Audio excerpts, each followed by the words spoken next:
At the Cliff House, Steffi and Finn go over Sheila's hold on Bill and Taylor, shooting the man being front and center in their lives again.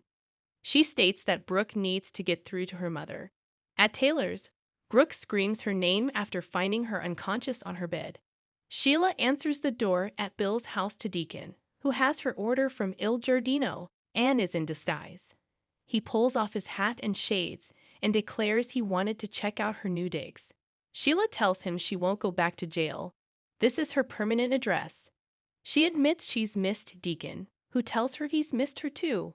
A lot. Sheila explains Bill's at the office on a conference call, so Deacon should stay a while. Deacon thinks the mansion suits Sheila, who explains that Bill's made the transition easy. Deacon shoots her a look when she runs down Bill's good qualities. At the Cliff House, Steffi laments that they'd be living totally carefree lives if Sheila wasn't out. They recall how she crashed their wedding. Steffi is counting on Brooke to get through to her mother so she doesn't give up her freedom over it. At the beach house, Brooke frantically works to rouse Taylor, slapping her face and finally throwing a glass of water from the nightstand on her. Taylor awakens, shocked and sputtering. Brooke, what are you doing? At Bill's place, Deacon pockets a knight from Spencer's expensive chess set while Sheila's getting him a beer. He says he throws up a little in his mouth at the thought of her with Bill.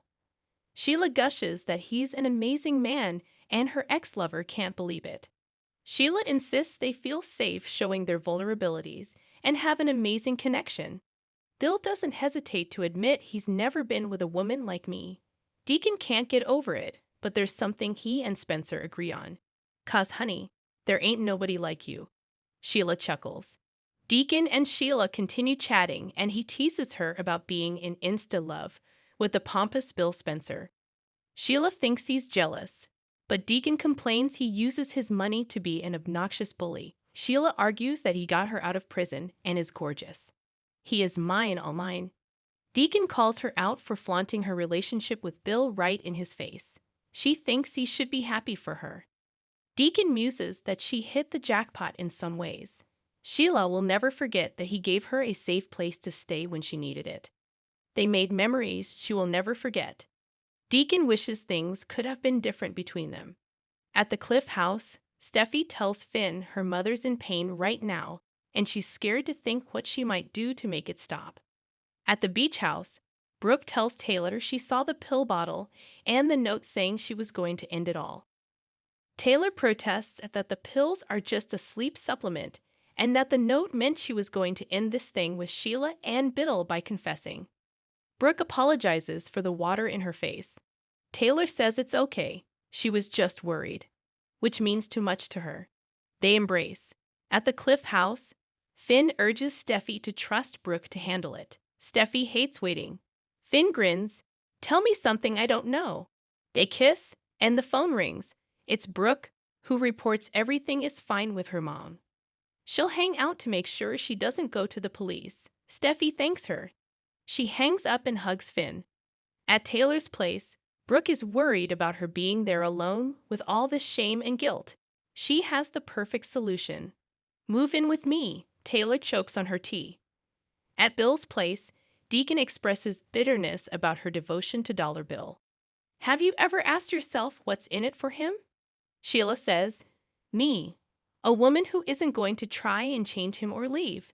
Deacon warns he's not trustworthy and urges her not to give him her heart.